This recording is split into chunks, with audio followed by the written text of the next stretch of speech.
mind.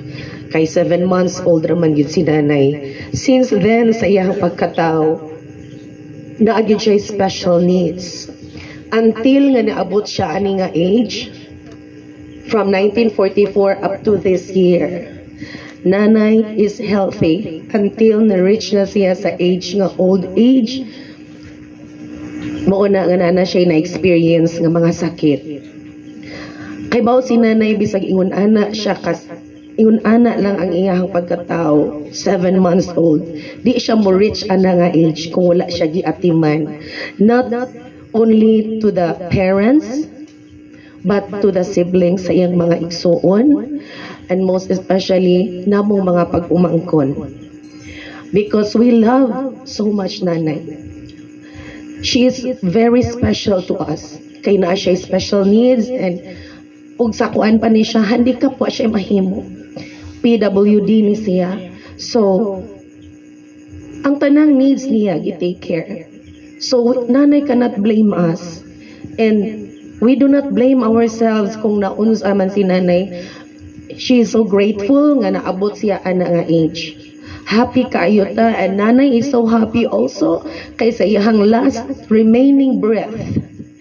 Ang iyang family nag-take care niya, most especially yung mga igsoon.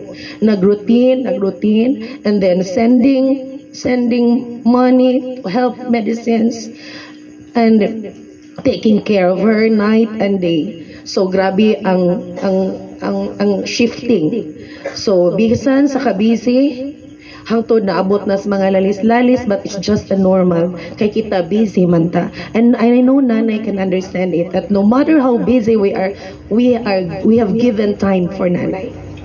So wa na to siya biyaan lang nga ingon ana. And yet, here we are now.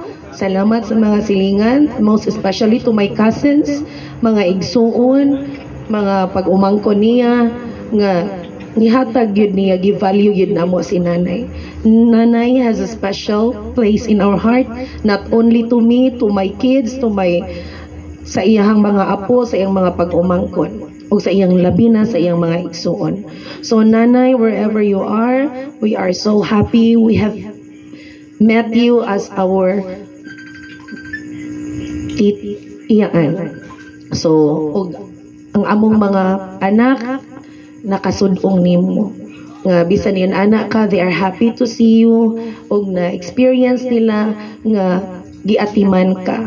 Nga we have routine, nga even akong mga anak, kung bantay niya, kung wala ang mga adult kay nag-rest. So, happy si nanay. And one thing I cannot forget her, bisan sa iyang memory na nag-fading.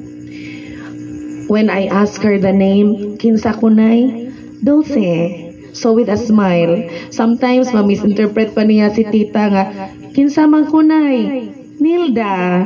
So, malinta na niya ang mga tao, but good to say, and I'm happy nga usa ko sa dili niya malimtan. So nanay, thank you so much, and I know nga kanakibaw ka nga love kay kanamo nay.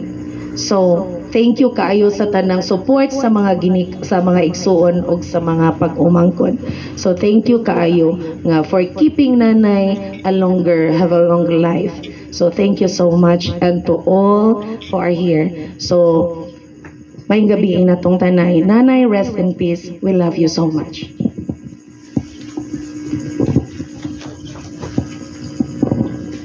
Thank you, ma'am.